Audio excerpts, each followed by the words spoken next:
इसीलिए I don't think India should be to worried. They should, वो अपने डट के बैठे रहे। जब हिंदुस्तान की बात आती है और खुद मुख्तारी की बात आती है तो नरेंद्र मोदी से बेहतर आपको इस पूरे निजाम के अंदर कोई नहीं मिलेगा। China backs India on tariffs. This is unprecedented. Meanwhile India भी अपने कार्ड शो करता दिखाई दे रहा है कि अजित डोवल फौरन ही मॉस्को के विजिट पर रवाना हो गए। वहां पहुंच के वो कुछ बंद दरवाजों में मीटिंग्स कर रहे हैं। ये अभी जितने अमेरिका टैक्सेस लगा लेना, इंडिया जो डट गया है अब इस चीज के ऊपर, इंडिया ही इसके ऊपर आगे आगे निकलेगा। जीत हिंदुस्तान की ही होगी। Prime Minister Narendra Modi received a phone call from the President of Brazil. The President of Brazil wants a joint statement from the BRICS Union of Nations on the Trump tariffs. Brazil के vice president जो हैं वो अक्टूबर में India आ रहे हैं। मगर India की खुद मुख्तारी जो है वो बिल्कुल चाइना की तरह ही है। और ये खुद मुख्तारी का अब जो मेरे ख्याल से बेस्ट रिप्रेजेंटेशन जो दी जा रही है मोदी सरकार की तरफ से, वो ट्रम्प की जो बुलिंग टैक्टिक्स हैं और टैरिफ्स हैं उसका मुकाबला करते हैं। कोई बात मानने के लिए तैयार नहीं है डोनाल्ड ट्रम्प की। पाकिस्तान में डॉलर का बढ़ता हुआ बहरान। जी हां, पाकिस्तान में डॉलर की कीमत काबू में नहीं आ रही। और फिर ये भी खबरें आ रही हैं कि कुछ चीजें इवन अमेरिका खरीद रहा है। मैं ये समझता हूं कि ये एक टेम्पररी फेज है। जिस दिन यूक्रेन में सेटलमेंट होती है बिटवीन पुतिन एंड ट्रम्प, उस दिन इंडिया से प्रेशर हट जाएगा। जिस तरीके से उसने अपनी खुद मुख्तारी दिखाई है, इकोनॉमिक इंडिपेंडेंस दिखाई है इस पूरे सिलसिले में, मरहले के अंदर, नो डाउट अबाउट इट। नमस्ते दोस्तों, जय हिंद। हिंदुस्तान स्पेशल में आपका स्वागत है। दोस्तों, अमेरिकी राष्ट्रपति डोनाल्ड ट्रंप ने भारत पर 50% टैरिफ लगाने का ऐलान किया। ट्रंप भले ही ट्रेड डील के लिए भारत पर टैरिफ लगाकर दबाव बनाने की कोशिश कर रहे हैं, लेकिन उनके अपने ही देश में इस फैसले को समर्थन नहीं मिल रहा। अमेरिकी सेनेटर ट्रंप के फैसले की आलोचना कर रहे हैं और इसे भारत अमेरिका संबंधों के लिए खतरा बता रहे हैं। House foreign affairs committee Democrats ने चेतावनी दी है कि ट्रंप का फैसला सावधानी पूर्वक विकसित किए गए भारत अमेरिका संबंधों के लिए खतरा है। उन्होंने कहा कि किसी भी चिंता का समाधान सम्मानजनक तरीके से किया जाना चाहिए। सोशल मीडिया साइट एक्स पर house foreign affairs committee Democrats ने एक पोस्ट शेयर की जिसमें अमेरिकी ग्रेगरी मिक्स के बयान का जिक्र किया गया। इसमें लिखा गया, ट्रंप का हालिया टैरिफ अमेरिका भारत की साझेदारी को मजबूत बनाने के लिए वर्षों से किए गए प्रयासों को खतरे में डाल रहा है। उन्होंने लिखा, हमारे बीच गहरे रणनीतिक, आर्थिक और लोगों के बीच पारस्परिक संबंध है। चिंताओं का समाधान हमारे लोकतांत्रिक मूल्यों के अनुरूप पारस्परिक सम्मान के साथ किया जाना चाहिए। इंडिया ने अभी तक रेजिस्ट किया। अमेरिका कोशिश कर रहा था कि आप हमें डायरेक्ट एक्सेस दें, खुली एक्सेस आप हमें दें इस पूरी चीज के अंदर, कि हम आके आपको आपकी मार्केट के अंदर भी एंटर करें, आपकी एग्रीकल्चर सेक्टर के अंदर भी एंटर करें। मगर इंडिया ने अपने आप को उस तरीके से बचा के रखा और कहा कि हम आपको एडिशनल ये ड्यूटीज और टैक्सेस की इजाजत नहीं दे सकते।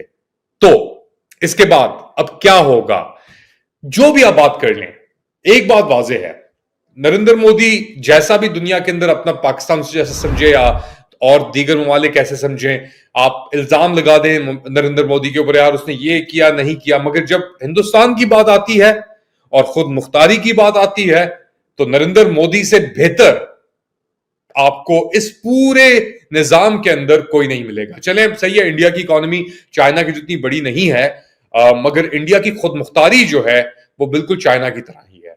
और ये खुद मुख्तारी का अब जो मेरे ख्याल से बेस्ट रिप्रेजेंटेशन जो दी जा रही है मोदी सरकार की तरफ से, वो ट्रम्प की जो बुलिंग टैक्टिक्स हैं और टैरिफ्स हैं उसका मुकाबला करते हुए। और मैं एक और बात बता दूं आपको, ये अभी जितने अमेरिका टैक्सेस लगा लेना, इंडिया जो डट गया है अब इस चीज के ऊपर, इंडिया ही इसके ऊपर आगे आगे निकलेगा। जीत हिंदुस्तान की ही होगी इस पूरी कश्मकश के अंदर, क्योंकि इंडिया की जो मार्केट है, आप 1.5 अरब लोगों की मार्केट है, उसको अमेरिका इतनी आसानी से हिला नहीं सकता, गिरा नहीं सकता। हाँ सही है, अमेरिकन कंपनीज हैं, उनको एक्सेस भी चाहिए, मगर हिंदुस्तान जो कर रहा है अभी, जिस तरीके से उसने अपनी खुद मुख्तारी दिखाई है, इकोनॉमिक इंडिपेंडेंस दिखाई है इस पूरे सिलसिले में, मरहले के अंदर, नो डाउट अबाउट इट। तो मैं ये सोच रहा था कि चाइना के बारे में क्या करेंगे फिर वो, क्योंकि चाइना सबसे बड़ा खरीदार है रशियन पेट्रोलियम का, क्रूड ऑयल का। तो उनका जो है वो 60 अरब का तकरीबन वो खरीदते हैं 60 अरब से भी ज्यादा का क्रूड ऑयल रशिया से। और इंडिया जो खरीदता है वो कोई 48 बिलियन डॉलर्स का है, और ईयू जो है यूरोपियन यूनियन वो 10 अरब 10 बिलियन डॉलर्स का खरीदते हैं। तो क्या फिर रशिया चाइना पे भी उसी तरह से वो रिएक्ट करेंगे, ईयू पे भी उसी तरह करेंगे? और फिर ये भी खबरें आ रही हैं कि कुछ चीजें इवन अमेरिका खरीद रहा है, जो इंडिया की जो स्टेटमेंट थी 2 दिन पहले की। तो प्रेसिडेंट से जब पूछा गया, प्रेसिडेंट ट्रंप से, तो उसने कहा मुझे नहीं पता कि हम ये चीजें यूरेनियम और ये ले रहे हैं रशिया से। तो इसका मतलब यह है कि he has not done his homework properly. तो और चूंकि उनकी तबीयत ऐसी है डिक्टेटोरियल, तो शायद उनका स्टाफ भी जरूरत नहीं करता उनको समझाने की, उनको करेक्ट करने की। तो डेमोक्रेटिकली इलेक्टेड लीडर्स का तो ये फायदा होता है कि वो अपने स्टाफ की बात सुनते हैं, they like to be properly brief. तो ट्रंप जरा वक्री टाइप के लीडर हैं, तो वो मेरा ख्याल है कि ब्रीफिंग्स और इस तरह की चीज़ों पे ज़्यादा यकीन नहीं रखते और अपनी मर्जी ही करते हैं, और उससे चाहे मुल्क को जितना भी नुकसान हो, they don't give a dam.